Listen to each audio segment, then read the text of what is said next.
Hello दोस्तों, कैसे हैं आप सब लोग। स्वागत है आप सभी का हमारे चैनल मैथ स्टडी में। तो दोस्तों, जैसा कि आपको कल की वीडियो में हमने ज्योमेट्रिक प्रोग्रेशन को समाप्त कर दिया था, तो आज आपको जैसे कि अर्थमेटिक प्रोग्रेशन और ज्योमेट्रिक प्रोग्रेशन दोनों में माध्य निकलते हैं, यानी समांतर श्रेणी का समांतर माध्य और गुणोत्तर श्रेणी का गुणोत्तर माध्य, तो उन दोनों माध्यों की बात करते हैं। इसीलिए आपको सामने दिख रहा है AM यानी अर्थमेटिक मीन यानी समांतर माध्य और GM यानी ज्योमेट्रिक मीन यानी गुणोत्तर माध्य। तो चलिए सबसे पहले आपको माध्य के बारे में बता दें। जैसे कि AM की बात करते हैं। AM यानी अर्थमेटिक मीन।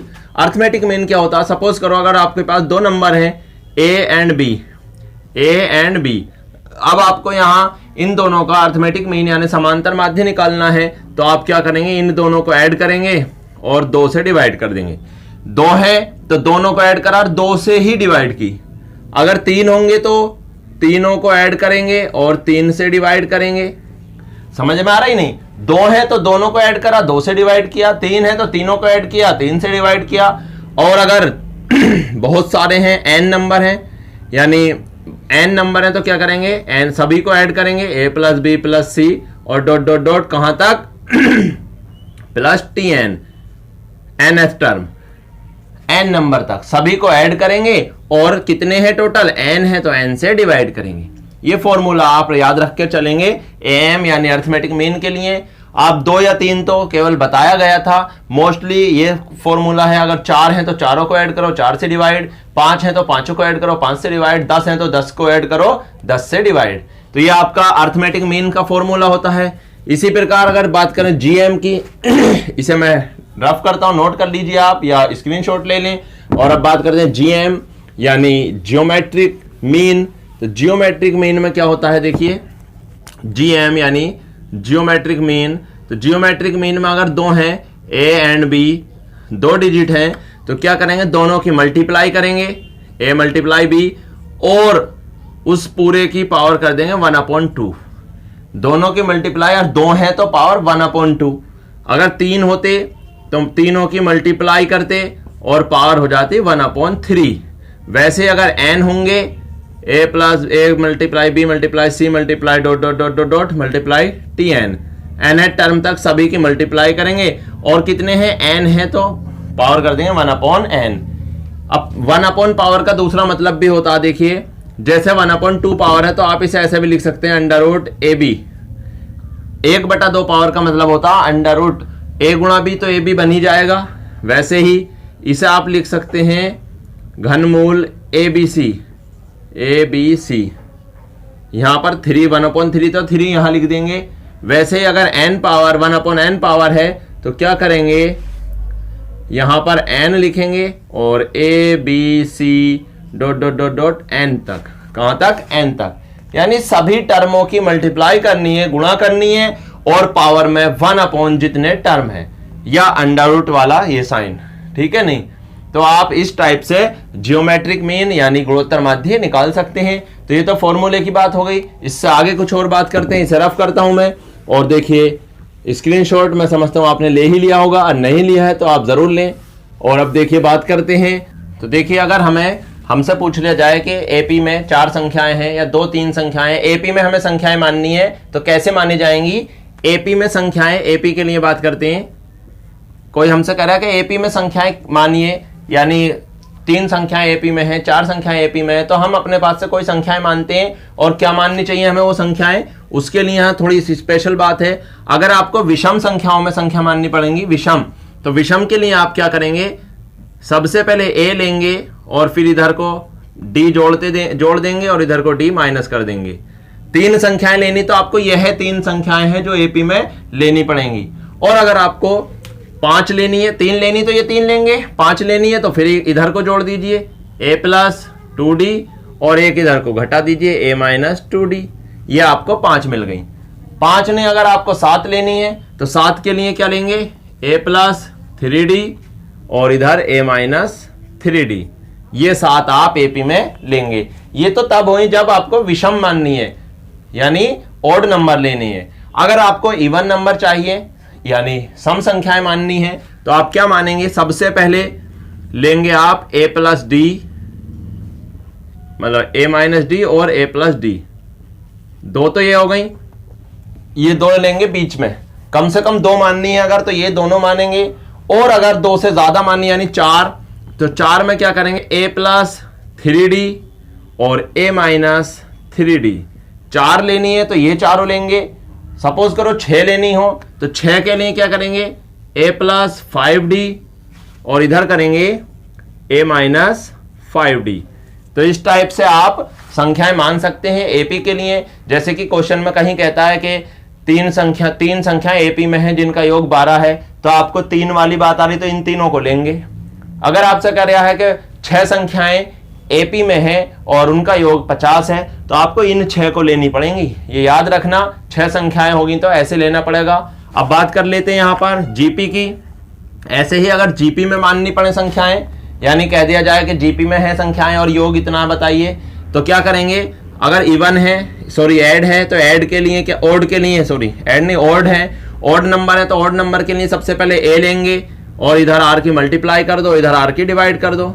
वैसे ही 3 हो गई, 3 नहीं लेनी, अगर सपोज करो 5 लेनी है तो 5 के लिए क्या करेंगे, ए आर स्क्वायर, इधर कर दो ए अपॉन आर स्क्वायर, 5 ये ले लेंगे। सपोज करो 5 नहीं 7 लेनी है तो 7 के लिए क्या कर देंगे, ए आर की पावर 3 और इधर कर देंगे ए अपॉन आर की पावर 3। तो इस टाइप से आप जीपी में अगर ओड नंबर लेनी है तो ये नंबर लेंगे ओड नंबर के लिए। इसी प्रकार आगे बात करते हैं, जीपी में ही इवन नंबर चाहिए, इवन हो और जीपी में हो, तो इवन के लिए क्या करेंगे, बीच वाली दो तो ये ले लेंगे, ए अपॉन आर और ए आर, दो तो यही लेंगे, ए अपॉन आर और ए आर, ए नहीं लेंगे इसमें। और दूसरी कंडीशन क्या है, पावर एक एक करके नहीं, दो दो करके बढ़ेगी, ए आर की पावर 3 इधर हो जाएगा ए अपॉन आर की पावर 3। 2 लेनी है तो ये 2 लेंगे, 4 लेनी तो इन चारों को लेंगे। सपोज करो 4 नहीं हमें 6 चाहिए, तो 6 के लिए क्या करेंगे, इधर ए आर की पावर 5 और इधर ए अपॉन आर की पावर 5, तो ये 6 ले लेंगे। तो ये तो आप समझ गए कि एपी में संख्याएं लेनी तो इन्हीं लेनी पड़ेंगी और जीपी में लेनी तो इन्हें लेनी पड़ेंगी। ऐसा क्यों है, क्यों का भी जवाब ये होता कि अगर आप एक्स वाई जेड एबीसी कुछ सिंगल संख्या लें तो फिर आप यहां पर सॉल्यूशन नहीं दे पाएंगे, इसलिए आपके लिए ज्यादा बेस्ट है कि आप ऐसी संख्या लें। तो इसे मैं रफ कर देता हूं, आप स्क्रीनशॉट जरूर ले लें। और अब बात करते हैं सीधे क्वेश्चन पर। आज का क्वेश्चन 1-2 क्वेश्चन इन फॉर्मूलों पर करा देते हैं और यहां पर जीपी और एपी बिल्कुल पूरी तरह से फाइनल समाप्त हो जाएगी। तो देखिए क्वेश्चन क्या है। क्वेश्चन है, एक संख्या 12 को 4 भागों में बांटा गया है जो समांतर श्रेणी में है। यदि उनका प्रथम और चौथे भाग का गुणनफल से दूसरे और तीसरे भाग का गुणनफल का अनुपात 2:3 हो तो सबसे बड़ा भाग ज्ञात करें। तो देखिए 4 भाग बांटने हैं। 4 क्या है, इवन नंबर है। एपी में इवन बताए थे, अभी कैसे लेंगे, सबसे पहले ए माइनस डी और ए प्लस डी, ये तो 2 हो गए, ये तो 2 हो गए। फिर ऐसे ही नेक्स्ट लेंगे ए प्लस 3d और इधर लेंगे ए माइनस 3d।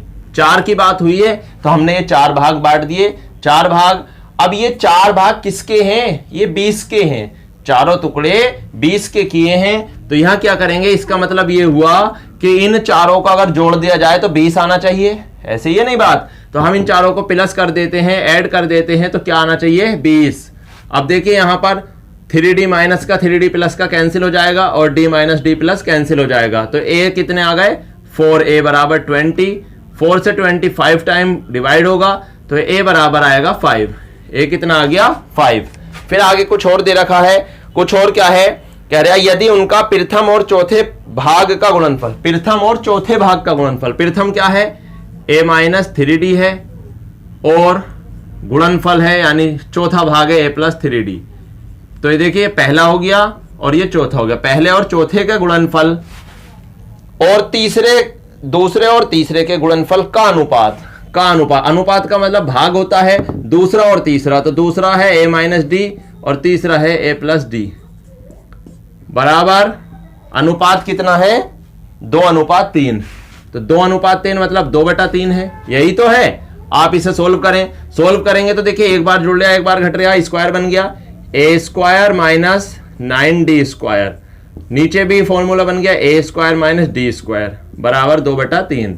कैसे किया, देखिए फॉर्मूला होता है a plus b a minus b, तो ए का square minus b square, b है यहाँ 3d, 3d का स्क्वायर करेंगे तो 3 का 9 और d का d, यह सिंगल था तो ऐसे रह गया। a की वैल्यू 5 निकाली ली है तो रख देंगे। जब देखो a की वैल्यू 5 है तो यहाँ a स्क्वायर चाहिए, a स्क्वायर कितनी होगी 25 होगी, तो रखो यहाँ पर 25 minus 9d square upon 25 minus d square बराबर 2/3। यहाँ पर तिरछी मल्टीप्लाई कर देंगे, 3 की इधर होगी या पहले 2 की कर लेते हैं, 2 की इधर होगी तो 25 दूनी 50 हो जाएगा, माइनस 2 की d से होगी तो 2d स्क्वायर बराबर 3 की इधर होगी तो 25 या 75 माइनस 9 या 27d स्क्वायर, तो माइनस का 27d स्क्वायर है इधर ले आएंगे, 27d स्क्वायर इधर आ गया प्लस का हो गया, माइनस का 2d स्क्वायर यहाँ पहले से था बराबर 75 तो है ही, 50 उधर जाके माइनस का हो गया, 50 उधर जाके माइनस का हुआ, तो देखिए 27 में से 2 घट जाएंगे बचेगा 25d स्क्वायर बराबर में 75 में से 50 घटेगा तो 25, तो 25 से 25 कैंसिल हो गया, 25 से 25 कैंसिल हो गया, क्या बचता है यहाँ पर, यहाँ बचेगा आपका d स्क्वायर इक्वल 1, तो d बराबर आएगा प्लस माइनस 1, d बराबर क्या आएगा प्लस माइनस 1। तो यहाँ पर जब स्क्वायर हटता तो इधर अंडर रूट आता, 1 का अंडर रूट 1 और प्लस माइनस रहता ही है। अब d की वैल्यू भी आ गई, a की वैल्यू आ गई, हमसे पूछा सबसे बड़ा भाग, सबसे बड़ा भाग है हमारा a plus 3d, a plus 3d, तो सबसे बड़ा भाग, तो बड़ा भाग हो जाएगा बड़ा भाग बराबर a plus 3d, a plus 3d value रखेंगे, a की वैल्यू 5 है और प्लस 3 इंटू डी की, अब d की है 2 वैल्यू, अगर प्लस 1 रखते हैं तो यहां आता है 5 प्लस 3 इंटू और जोड़ेंगे तो 8, बड़ा भाग क्या आ गया 8, आंसर 8 ही है, ऑप्शन नंबर सी रहेगा 8। लेकिन आप सोच रहे हैं माइनस 1 क्यों नहीं रखा, माइनस 1 रखेंगे तो यहां पर आएगा 2, तो फिर छोटा हो जाएगा, तो देखिए माइनस 1 अगर यहां 2 देगा तो फिर माइनस 1 यहां देखिए ये भी तो दिख रहा है ना एक भाग a माइनस 3d, यहां माइनस और माइनस 1 रखेंगे तो 8 यहां आ जाएगा, कहने का मतलब बड़ा भाग तो 8 ही आएगा, प्लस 1 रखोगे तो इधर बड़ा इधर छोटा हो जाएगा और माइनस 1 रखोगे तो इधर बड़ा और इधर छोटा हो जाएगा। इस तरीके से बड़ा भाग क्या हुआ 8। तो ये काफी बेहतरीन क्वेश्चन था, आसानी से ऐसे क्वेश्चन नहीं मिलते हैं, तो इसे आप नोट कर लीजिए, स्क्रीनशॉट ले लीजिए। और अब मैं इसे रफ करता हूं और नेक्स्ट क्वेश्चन पर चलते हैं। आज का लास्ट क्वेश्चन, तो इसे मैं रफ कर देता हूं और लास्ट क्वेश्चन क्या होने वाला है, यहाँ पर सीधे क्वेश्चन पर चलते हैं अपने। तो देखिए इसे तो रफ करता हूं और लास्ट क्वेश्चन अब आपके सामने है। कल आपको जीरोज की संख्या वाले क्वेश्चन कराए जाएंगे, आज यहाँ पर पूरी तरह एपीजीपी फाइनल होती है। तो यहाँ पर लास्ट क्वेश्चन है, दो संख्याओं ए और बी का गुणोत्तर माध्य उनके समांतर माध्य से 20% कम हो तो उन संख्याओं का अनुपात ज्ञात कीजिए। तो देखिए ए और बी दो संख्याएं हैं, इन दोनों का गुणोत्तर माध्य, तो गुणोत्तर माध्य क्या होता है और समांतर माध्य क्या होता है। देखिए अगर समांतर माध्य निकालें तो हो जाएगा दोनों को जोड़ो और 2 से भाग कर दो, ये क्या हुआ, ये तो है समांतर माध्य। और गुणोत्तर माध्य क्या होता है, दो संख्याएं हैं तो अंडर रूट ए भी होता है, जानते नहीं, दोनों की गुणा और भाग पावर कर दो 1/2, 1/2 का मतलब अंडर रूट होता है। तो देखिए ऊपर तो है आपका समांतर माध्य, नीचे है गुणोत्तर माध्य। अब इसका कर दिया हमने अनुपात, बटे कर दिया, तो बराबर में क्या करेंगे, इनकी वैल्यू रखेंगे। अब क्वेश्चन में हमसे बोला है कि गुणोत्तर माध्य उनके समांतर माध्य से 20% कम हो। इसका मतलब क्या है, अगर आप AM यानी समांतर माध्य को 100 लेते हैं तो GM आपका 20% कम यानी 80 होगा। समझ गए नहीं, आप अगर समांतर माध्य को 100 लेंगे तो गुणोत्तर माध्य 80 होगा, ये मतलब है 20% कम होने का। तो यहाँ अगर आप काटें डिवाइड में ही तो रखेंगे, यहाँ ऊपर 100 नीचे 80 कट जाएगा, 20 पंजे 100 20 चौक 80, यानी यहाँ पर 5/4 आएगा। समझ गए नहीं, क्या आएगा 5/4। तो ये तो आप समझ ही गए होंगे। अब यहां पर सोल्व कर लेते हैं इसे थोड़ा सा, ये हो जाएगा आपका a plus b upon 2 under root a b बराबर 5/4, ये सोल्व हो जाएगा।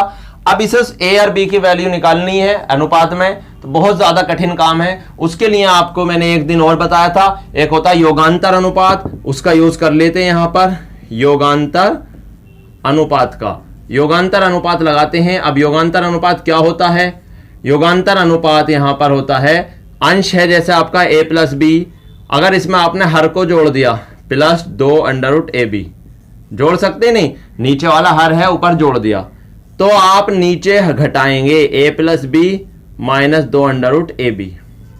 इसे कहते हैं योगांतर अनुपात। यानी ऊपर आपने दोनों अंश और हर को जोड़ा है तो नीचे अंश में से हर घटा देंगे। वैसे ही बराबर में भी करेंगे, लगता तभी है जब बराबर में हो कुछ। तो यहां पर 5 माइनस 4 हो जाएगा और नीचे प्लस हो जाएगा, नीचे 5 माइनस 4 हो जाएगा।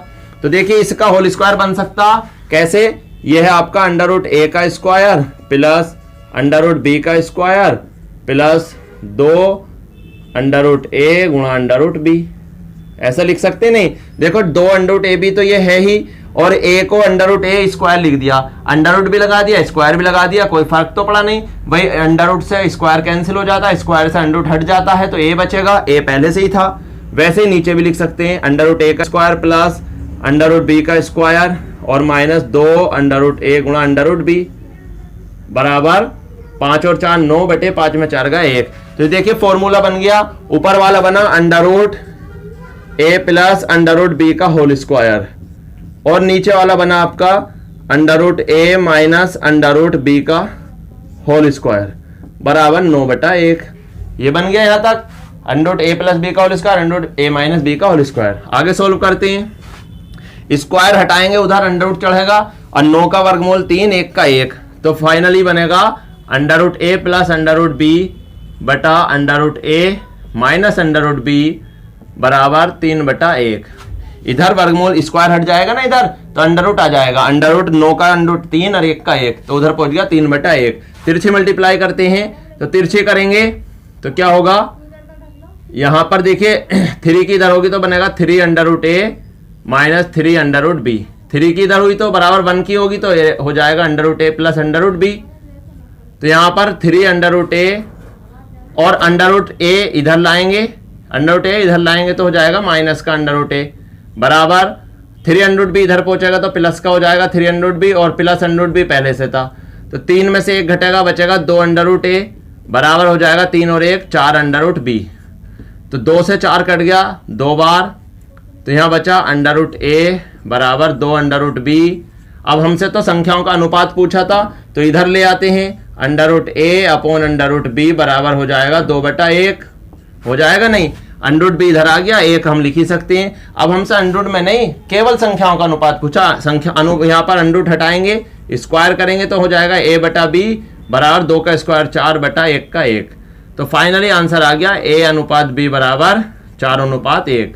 तो आपका आंसर हो गया 4 अनुपात 1, ऑप्शन नंबर सी राइट हुआ। बहुत ही गजब का क्वेश्चन था, ऐसे क्वेश्चन आसानी से देखने को नहीं मिलते आपको कहीं भी। तो आपको ये वीडियो यहीं पर समाप्त होती है, और अगर आपको वीडियो अच्छी लगी हो, वीडियो को आपने पूरी देखा हो, तो वीडियो को लाइक और शेयर करना और चैनल को हमारे सब्सक्राइब करना।